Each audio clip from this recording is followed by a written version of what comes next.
ಏನು ಅನ್ಸುತ್ತೆ 2029 30% ಪ್ರಪಂಚ ಹಾಳಾಗುತ್ತೆ ಅಂತ ಹೇಳಿದ್ದು ನಿಜ ಆಗ್ತೈತಾ? ಕಾನೂನಾಗಲಿ ಪ್ರಪಂಚದಲ್ಲಿ ಹಾಳಾಗುತ್ತೆ ಅಂದಿದ್ದು 100% ಆಗುತ್ತೆ ಸರ್. ಯಾಕಂದ್ರೆ ನೀವೇ ರೋಡಲ್ಲಿ ಬೀದಿ ಹೆಣ ಸಾಯ್ತೆ ಅಂತ ಹೇಳ್ದವ್ರೆ ನೀವು ಫಸ್ಟು. ಹ್ಞೂ ನಾನು ಅವಾಗಿಂದನೂ ನಿಮ್ ಫ್ಯಾನೆ. ಹ್ಞೂ ಅದಕ್ಕಿಂತ ಮುಂಚೆಯಿಂದನೂ ಬಂದಿದ್ವಿ. ಹ್ಞೂ ನೀವು ಹಳೆ ಸೀಟು ಮನೇಲಿದ್ರಿ ನೋಡಿ ಔಟ್ ಹೌಸ್ ಅಲ್ಲಿ ಹಿಂದೆಗಡೆ, ಹಾಂ ಅವಾಗಿಂದನು 2500 ರೂಪಾಯಿ ಇದ್ದಾಗಿಂದನು ನಿಮ್ 400 ರೂಪಾಯಿ ಇದ್ದಾನು ನಿಮ್ಮ ಹತ್ರ ಬಂದು ನಾನು ಸುಮಾರು ಜನ ಕರ್ಕೊಂಡ್ ಬಂದಿದ್ದೀನಿ. ಹ್ಞೂ ನೀವ್ ಹೇಳಿದಂಗೆಲ್ಲ ಆಗಿದೆ ಹ್ಞೂ ಸರ್. ಒಂದ್ ನಂಬಿಕೆ ನಿಮ್ ಮೇಲೆ. ಆ ಫೈನಲ್ ಬರ್ದಿದ್ದೀನಿ 2029 ಪ್ರಪಂಚ ನಾಶ ಆಗುತ್ತೆ ಅಂತ 30%. ಏನೇಳೆ ಹಾಳಾಗುತ್ತೆ ಅಂತ. ಈಗ ಬರ್ದಿಲ್ಲ, ಮುಂಚೆ 19 ಪೇಜ್ ಕೊಡುವೆ, ಇವಾಗೆಲ್ಲ ಬರೀ ಜಾತಕ ಏನೇ ಅದು ಕೊಡ್ತೀನಿ. ಪುರಾಣ ಇಲ್ಲ ಇಲ್ಲ, ಈಗೆಲ್ಲ ಕಮ್ಮಿ ಮಾಡಿದೀರಾ ಸರ್. ಬುಕ್ ಅಷ್ಟೇನೆ ತುಂಬಾ ಕಮ್ಮಿ ಮಾಡಿದೀರಾ. ಫಸ್ಟ್ ಅವಾಗ 19 ಪೇಜ್ ಕೊಡುವೆ. ಏನೇಳೆ ಹೌದು 19 ಪೇಜ್ ಕೊಡ್ತಿದ್ರಿ, ಈಗೆಲ್ಲ ಕಮ್ಮಿ ಮಾಡಿದೀರಾ. ಶಾರ್ಟ್ ಕಟ್ ಮಾಡಿದ್ನಿ ಎಲ್ಲದನ್ನ. ಹೌದೌದು ಅವಾಗಿಂದನೂ ಬರ್ತೀವಿ ಸರ್ ನಾವು. ಏನು ಅನಿಸುತ್ತೆ ಮೇಡಮ್, ಇವತ್ತು 1ನೇ ತಾರೀಕು ತುಂಬ ಆಘಾತ ಆಗಿ ಇವತ್ತು ಇಸ್ರೇಲ್ ಅಲ್ಲಿ ಪ್ರೈಮ್ ಮಿನಿಸ್ಟರ್ ಆಗುವಂಥ ವ್ಯಕ್ತಿನ ಸಾಯಿಸಿದ್ದಾರೆ. ಅವರು ಕೂಡ 19ನೇ ತಾರೀಕು, 28ನೇ ತಾರೀಕು ಆಗುತ್ತೆ. ನಾವು ಹೇಳಿ ಡೇಟಲ್ಲಿ ಆಗುತ್ತಲ್ಲ ಅನಾಹುತ. ಏನು ಅನಿಸುತ್ತೆ ನಿಮಗೆ? ಅನ್ಸೋದೇನಿಲ್ಲ ಸರ್, ನೀವು ನಡೆಯೋದನ್ನೇ ಹೇಳ್ತಾ ಇದ್ದೀರಾ. ಹಾಂ, ಹಂಗಾಗಿ ಆಗುತ್ತೆ. ಹೌದಾ? ಹಾಗೆ ಆಗುತ್ತೆ ಸರ್, ಗ್ಯಾರಂಟಿ ಆಗುತ್ತೆ ಸರ್. ಈಗ ಹೇಳಿದ್ರಿ ಗೋಲ್ಡ್ ರೇಟ್ ಗೋಲ್ಡ್ ಪರ್ಚೇಸ್ ಮಾಡಬೇಡಿ ಅಂತ. ನಾವು ಮಾಡ್ಬೇಕು ಅಂತಿದ್ವಿ, ಈಗ ಮಾಡಲ್ಲ ಸರ್. ಏಕೆ? ಹೇಳಿದ್ಮೇಲೆ ಅದು ಕಮ್ಮಿ ಆಗೇ ಆಗುತ್ತೆ ಅಂತ ನನಗೆ ಗೊತ್ತಾಯ್ತು. ಹಂಗಾಗಿ ನಾನು ಪರ್ಚೇಸ್ ಮಾಡಲ್ಲ ಸರ್. ನಾನು 3,000 ರೂಪಾಯಿ ಇದ್ದಾಗ ಇವಾಗ ಚಿನ್ನ ತಗೊಳ್ಳಿ 15,000 ರೂಪಾಯಿ ಬರುತ್ತೆ ಅಂತ ಹೇಳಿದ್ದೆ ಅವಾಗ. ಅವಾಗ ನಮ್ಮ ಹತ್ರ ದುಡ್ಡು ಇರ್ಲಿಲ್ಲ ಸರ್. ಇವಾಗ ಇದೆ ದುಡ್ಡು, ಬಟ್ ನಾವು ತಗೊಳಲ್ಲ ಸರ್. ಅವಾಗ ಏನಿಸ್ತು, 3,000 ಇದ್ದಾಗ ಚಿನ್ನದ ರೇಟ್ ಜಾಸ್ತಿ ಆಗುತ್ತೆ, ಇವಾಗ ತೆಗೆದಿಟ್ಕೊಬಿಡಿ ಅಂದಾಗ. ಅದು ನಾನು ಆ ಲೈವ್ ನೋಡಿಲ್ಲ ಸರ್, ಸುಮ್ಮನೆ ಯಾಕೆ ಸುಳ್ಳು ಹೇಳ್ಬೇಕು, ನಂಗೆ ಅದು ಗೊತ್ತಿಲ್ಲ ಸರ್. ಅದು ತಗೊಳ್ಳಿ ಅಂದಾಗ, ಬಟ್ ಇವಾಗಂತೂ ತಗೊಳಲ್ಲ ಸರ್. ಯಾಕೆ ತಾನಲ್ಲ ಮೇಡಮ್ ಅವರೇ? ನೀವ್ ಹೇಳಿದಿರಲ್ಲ ಸರ್, ಈ ತರ ಎಲ್ಲ ಕಮ್ಮಿ ಆಗುತ್ತೆ ಅಂದ್ಮೇಲೂ ಹೋಗಿ ಆಳ್ಬಾವಿಗೆ ಯಾರು ಸರ್ ಬೀಳ್ತಾರೆ ಅಲ್ವಾ? ಹೌದು. ಚಿನ್ನ ತಗೋಬೇಡಿ, ಟೌನಲ್ಲಿ ಪ್ರಾಪರ್ಟಿ ಕಮ್ಮಿ ಮಾಡಿ ವಿಲೇಜ್ ತಗೊಳ್ಳಿ ಅಂತ ಹೇಳಿದ್ದೀನಿ. ಏನು ಹೇಳಿ? ವಿಲೇಜ್ ತಗೊಳ್ಳಿ ಅಂತೀರ, ಅಷ್ಟೊಂದು ದುಡ್ಡಿಲ್ಲ ಸರ್. ಒಂದ್ ಸ್ವಲ್ಪ ಚಿನ್ನ ತಗೋಬಹುದು ಅಷ್ಟೇ, ಬಟ್ ಆಮೇಲೆ ತಗೋತೀವಿ ಸರ್. ಓಕೆ, ತುಂಬ ಚೆನ್ನಾಗಿ ಮಾತಾಡಿದ್ರಿ. ಮನೇಲಿ ಏನು ಸಾಂಬಾರು ಮಾಡಿದ್ರಾ? ಮನೇಲಿ ರಸಮ್ಮು ಅನ್ನ ಮಾಡಿದೀವಿ ಸರ್. ಇವತ್ತು ನಾಗರ ಹಬ್ಬ ಅಂತ ಹೇಳಿದ್ರು, ನಾವು ಹಂಗಾಗಿ ನಾನ್ ವೆಜ್ ಮಾಡಿಲ್ಲ ಸರ್. ಯಾಕೆಂದ್ರೆ ನೀವು ನಾನ್ ವೆಜ್ ಪ್ರಿಯರ್ ಅಲ್ವಾ? ಅದು ಹೆಂಗೆ ಗೊತ್ತು? ನಮ್ಗೆ ಗೊತ್ತು ಸರ್, ಒಂದ್ ಸುಮಾರು 15 ವರ್ಷದಿಂದ ನಿಮ್ ಫ್ಯಾನು. ಮೊಸರನ್ನ ಅಂದ್ರೆ ಮೊಸರನ್ನ ಅಂದ್ರೆ ನಿಮ್ಗೆ ತುಂಬಾ ಇಷ್ಟ ಅಂತಾನೂ ಗೊತ್ತು ನನ್ಗೆ. ಮೊಸರನ್ನ ಅಂದ್ರೆ ತುಂಬಾ ಇಷ್ಟ ಅಂತಾನೂ ಗೊತ್ತು ಸರ್. ಹಳೆ ಆಫೀಸಲ್ಲಿ ನಾನು ನನ್ ಮಗಳು ಬಂದಾಗ ಮೊಸರನ್ನ ತಿಂತಾ ಇದ್ರಿ. ಅವಾಗ ನೋಡಿ ಹೇಳಿದ್ರಿ, ನಿನ್ಗೆ ಸ್ಪೆಕ್ಸ್ ಹುಡುಗನೇ ಸಿಕ್ಕೋದು ಹೋಗು ಅಂತ. ಏನಂತ ಹೇಳಿದೆ? ಸ್ಪೆಕ್ಸ್ ಹುಡುಗನೇ ಸಿಗೋದು ಹೋಗಮ್ಮ ಅಂತ ಹೇಳಿದ್ರಿ. ಅದೇ ತರ ಇರೋ ಹುಡುಗನೇ ಸಿಕ್ಕಿರೋದು. ಹೌದಾ? ನಮ್ಮ ಮಗಳಿಗೆ ಮದ್ವೆನೂ ಆಗಿದೆ ಸರ್. ಓ, ಧನ್ಯವಾದಗಳು. ನನಗೆ ನಿಮ್ಗೆ ಗೊತ್ತಿಲ್ಲ, ನಾನು ಬೆಳಗ್ಗೆ 1/4 ಲೀಟ್ರ್ ಮೊಸರು ತಗೊಂಡೆ. ಬ್ರಾಹ್ಮಣರ ಕಾಪಿಲಿ ಮೊಸರಿಗೆ, ಚಟ್ನಿಗೆ, ಇಡ್ಲಿ ಚಟ್ನಿ, ತೆಂಗಿನಕಾಯಿ ಚಟ್ನಿ, ಮೊಸರು ಹಾಕಿ ತಿಂತಾರೆ, ತುಂಬ ಚೆನ್ನಾಗಿರುತ್ತೆ. ಹ್ಞೂ ಸರ್, ನೀವ್ ಆಫೀಸಲ್ಲಿ ತಿನ್ಬೇಕಾದ್ರೆ ನಾನು ಅಲ್ಲೇ ಕೂತಿದ್ದೆ. ನೀವೇ ಹೇಳಿದ್ರಿ ನಂಗೆ ಮೊಸರನ್ನ ಅಂದ್ರೆ ತುಂಬಾ ಇಷ್ಟ ಅಂತ. ಹಂಗಾಗಿ ನಾನು ಗ್ಯಾಪ್ನ ಬಂತು ಹೇಳಿದೆ ಸರ್. ನಾನು ಈ ಭದ್ರಕಾಳಿನ ಆರಾಧನೆ ಮಾಡಿದ್ಮೇಲೆ ಜಾಸ್ತಿ ನಾನ್ ವೆಜ್ ತಿನ್ನಕ್ಕೆ ಸ್ಟಾರ್ಟ್ ಮಾಡಿದೆ. ಅಲ್ಲೂ ಬಂದಿದ್ವಿ ಸರ್, ನಾವು 8 ವಾರ ಪೂಜೆನೂ ಮಾಡಿದೀವಿ ಭದ್ರಕಾಳಿಗೆ. ನೀವ್ ಎಲ್ಲೆಲ್ಲಿ ಕರೆದಿದೀವೋ ಎಲ್ಲಾ ಕಡೆ ಬಂದಿವಿ. ಆ ತಿರುಣಾಮಲೆ ಹೇಳ್ತಿರಲ್ಲ, ಅಲ್ಲೊಂದು ಬರಕ್ ಆಗ್ತಿಲ್ಲ ಸರ್. ಭದ್ರಕಾಳಿಗೆ ಮಾತ್ರ ಕಂಪಲ್ಸರಿ ಬಂದಿದೀವಿ. ಏನು ಅನಿಸ್ತು? ತಾರಾ ಮೇಡಮ್ ಬಂದಾಗ ಬಂದಿದ್ದೀವಿ. ಭದ್ರಕಾಳಿಲಿ ಅಷ್ಟು ಹೋಮ ಮಾಡಿಸಿ ಅಷ್ಟು ಜನಕ್ಕೂ ಬಿರಿಯಾನಿ ಮಾಡಿಸಿಲ್ಲ, ಏನು ಇಷ್ಟ ಆಯ್ತು? ಬಿರಿಯಾನಿ ಮಾಡಿಸಿದ್ರಿ ಸರ್, ನಾವು ತಿನ್ಲಿಲ್ಲ, ಪೂಜೆ ಮಾಡಿದೀವಿ ಅಂತ ಹಂಗೆ ಬಂದ್ಬಿಟ್ವಿ. ಅದು ಎಲ್ಲ ಚೆನ್ನಾಗಿತ್ತು ಅಂತ ಅಂದ್ರು ಸರ್ ಜನ. ಹಾಸನಿಂದ ಕರೆಸಿದ್ದೆ ನಾಗಣ್ಣನ ಭಟ್ರನ್ನ. ಹೌದು. ನಾನು ಅಷ್ಟು ಜನ ದೇವಸ್ಥಾನಕ್ಕೆ ಬಂದ್ರೆ ಯಾರ ಹತ್ರ ದುಡ್ಡು ಇಸ್ಕೊಂಡಿಲ್ಲ ಮೇಡಮ್ ಅವರೇ, ಅಲ್ವಾ? ಇಲ್ಲ ಸರ್, ನಾನು ಯಾರು ದುಡ್ಡು ಕೊಟ್ಟಿಲ್ಲ, ಬನ್ನಿ ಅಂತ ಕರೆದಿದ್ವಿ ಅಷ್ಟೇನೆ. ಕಾಸು ಮಾತ್ರ ಒಬ್ರ ಹತ್ರನೂ 1 ರೂಪಾಯಿ ಇಸ್ಕೊಂಡಿಲ್ಲ ನೀವು.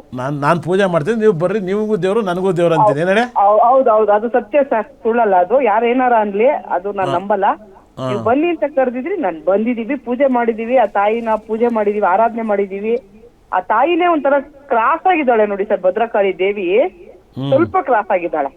ಹೌದೌದು, ನಾವು ಬಂದಿದೀವಿ ಸರ್. ನಾನು ನಿಮಗೆ ಗೊತ್ತಿಲ್ಲ, ಭದ್ರಕಾಳಿನ ಲವ್ವರ್ ತರ ಲವ್ ಮಾಡಿದ್ದೀನಿ ನಾನು. ಏನೇ? ಹೌದು, ನೀವು ಮುಂದೆಗಡೆ ನಿಂತ್ಕೊಂಡು ಫಸ್ಟ್ ನಿಂತ್ಕೊಂಡು ನೀವು ಪೂಜೆ ಮಾಡ್ತಾ ಇದ್ರಿ. ಆಮೇಲೆ ನಾವು ನಿಮ್ ಹಿಂದೆನೇ ಇರ್ತಿದ್ವಿ ಸರ್. ನಾನು ಅಷ್ಟು ಜನ ಬಂದ್ರು ಯಾರನ್ನು ಮಾತಾಡ್ತಾನೆ, ದೇವ್ರು ಅಲ್ಲಿದ್ದಾನೆ, ಮೋಡ್ ಕೇಳಿ ಹೋಗಿ ಅನ್ವಿ ನಾನು. ಏನೇ? ಹೌದು, ಒಬ್ಬರನ್ನು ಮಾತಾಡ್ತಿರ್ಲಿಲ್ಲ, ಸುಮ್ನೆ ಬಂದು ಪೂಜೆ ಮಾಡ್ಕೊಂಡು ಹೋಯ್ತಾ ಇರಿ ಅಂತ ಅಂದ್ರಿ. ಹೌದೌದು, ಏನು ಆ ಥರ ಯಜ್ಞ, ಆ ಥರ ಹೋಮ ಈ ಭೂಮಿಲಿ ನೋಡೋಕ್ಕಾಗಲ್ಲ ಬಿಡಿ. ಯಾರು ಮಾಡಕ್ ಆಗೋದಿಲ್ಲ ಸರ್, ಅದಂತೂ ಸತ್ಯ. ಯಾರು ಮಾಡಕ್ ಆಗೋದಿಲ್ಲ. ಹೌದೌದು. ಆ ಹೋಮ ಸುಟ್ರಲ್ಲ ನೀವು, ನಿಮ್ ಬರ್ತಡೇ ಕೇಕ್ ಕಟ್ ಮಾಡ್ತಿದ್ವಿ ಗೊತ್ತಾ?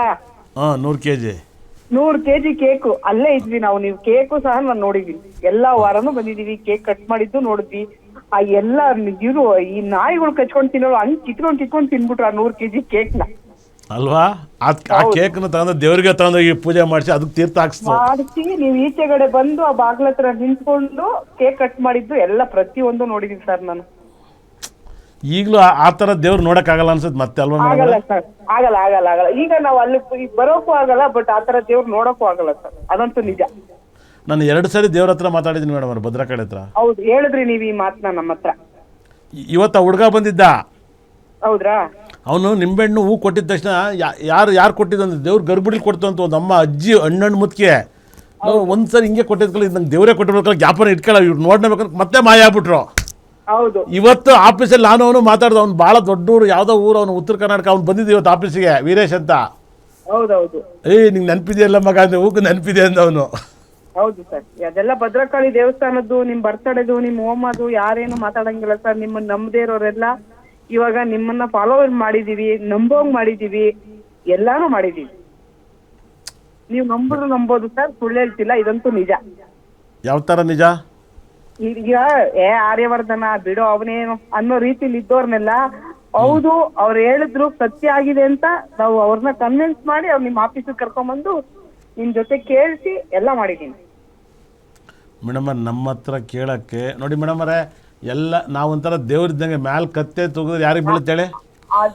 ಅದು ನಿಜ ಸರ್, ಅದು ನಿಜ. ಮ್ಯಾಲ್ ಕತ್ತೆತ್ತಿ ಉಗಿದ್ರೆ ಯಾರಿಗೆ ಬೀಳುತ್ತೇಳಿ ಅದು? ನಮ್ಗೆ ಬೀಳೋದು, ಯಾರಿಗೂ ಬೀಳಲ್ಲ, ನಮ್ಗೆ ಬೀಳೋದು. ಮೇಡಮ್ ಅವರೇ, ನಂತರ ಒಬ್ಬ ಅಷ್ಟಲಜನ ಈ ಭೂಮಿಲಿ ನೋಡಕ್ಕಾಗಲ್ಲ. ನೋಡಕ್ಕಾಗಲ್ಲ ಸರ್, ಈ ಭೂಮಿಲಿ ಮಟ್ಟಕ್ಕೆ ನೋಡಕ್ಕಾಗಲ್ಲ. ಬೇರೆಯವ್ರಿಗೆ ಹೆಂಗೋ ಏನೋ ಗೊತ್ತಿಲ್ಲ ಸರ್, ನನ್ ತಿಳಿದ ನಿಮ್ಮಂತ ಇವ್ರನ್ನ ಮತ್ತೊಬ್ಬರು ನೋಡಕ್ ಆಗೋದೇ ಇಲ್ಲ. ಕ್ರಿಕೆಟ, ಸಿನಿಮಾನ, IPL, ಡ್ಯಾನ್ಸ ಎಲ್ಲವೂ ಮಾಡಿದ್ದೀನಿ. ಹಾಡು ಮುಡ್ತೀರ, ಸೊಪ್ಪಿಲ್ಲ, ಅಲ್ಲ ಆರ್ಯವರ್ಧನ್ ನೋಡ್ತೀರ, ಏನೂ ಇಲ್ಲ. ಏನು ಇಲ್ಲ, ಕರೆಕ್ಟ್. ನಾನು ನೋಡಿ ಎಲ್ಲವನ್ನೂ ಕೂಡ ನೋಡಿದ್ದೀನಿ ಪ್ರಪಂಚದಲ್ಲಿ, ಆದರೆ ನನ್ನ ಕರ್ತವ್ಯಕ್ಕೆ ನಾನು ಮೋಸ ಮಾಡಿಲ್ಲ. ಏನಡೆ? ಇಲ್ಲ ಸರ್, ಮಾಡಿಲ್ಲ. ನಿಮ್ ಕರ್ತವ್ಯಕ್ಕೆ ಮೋಸ ಮಾಡಿಲ್ಲ, ಬಟ್ ನಿಮಗ್ ಮೋಸ ಮಾಡಿದ್ರು ಜನ, ಅದು ನಮಗ್ ಗೊತ್ತು. ಬಟ್ ನೀವ್ ಯಾರಿಗೂ ಮೋಸ ಮಾಡಿಲ್ಲ. ಬಟ್ ನಮ್ದು ಇಷ್ಟೇ ಚಾರ್ಜು ಕೊಡಿ ಅಂತ ಗತ್ತಲ್ಲಿ ಕೇಳ್ತೀರ ಅಷ್ಟೇನೆ. ಎಂತ ಬಡವ ಬಂದ್ರು ಅಷ್ಟೇನೆ, ಶ್ರೀಮಂತ ಬಂದ್ರು ಅಷ್ಟೇ, 3,500 ನಿಮ್ ಭವಿಷ್ಯ ಕೇಳು ಅಷ್ಟೇ. ಇದ್ದಿದ್ದಂಗೆ ಹೋಗು, ಇಲ್ವಾ ಹೋಯ್ತಾ ಬಿಡುದು. ಕರೋನಾ ಬಂದ ನಾನು ಒಬ್ಬನೇ ಜ್ಯೋತಿಷ್ ಹೇಳಿದ್ದು. ನಿಜ ಸರ್. ಊರೆಲ್ಲ TV ಬಂದೇಳು ಒಳ್ಳೆದಾಗಲಿ ಮೇಡಮ್ ಅವರೇ, ತುಂಬ ಚೆನ್ನಾಗಿ ಮಾತಾಡಿದೆ. ನಮ್ಮ ಅಮ್ಮನ ಮಾತಾಡ್ದಂಗೆ ಆಯಿತು. ದೇವ್ರು ನಿಮ್ಮ ಚೆನ್ನಾಗಿರಲಿ. ಸಾಕ್ಷಾತ್ ಭದ್ರಕಾಳಿನೇ ಮಾತಾಡಿಸಿದೆ ನಿಮ್ಮ ಬಾಯಲ್ಲಿ. ಹೇಳಿ ಸರ್ ಹೆಂಗಿರ್ತಾನೆ ಅಂತ. ನಿಜವಾಗ್ಲೂ ಹೇಳ್ತೀನಿ, ಅವ್ನು ಕರ್ಕೊಬರ್ರಿ, ಎಲ್ಲವನ್ನೂ ಹೇಳ್ತೀನಿ. ಸರಿ ಸರ್. ಯಾಕೆ ಗೊತ್ತಾ, ಅದ್ಭುತವಾಗಿ ಹೇಳ್ತೀನಿ, ಕರ್ಕೊಬರ್ರಿ. Okay sir, okay. ಓಕೆ, ಧನ್ಯವಾದ ಮೇಡಮ್, ಬಹಳ ಚೆನ್ನಾಗಿ ಮಾತಾಡಿದ್ರು.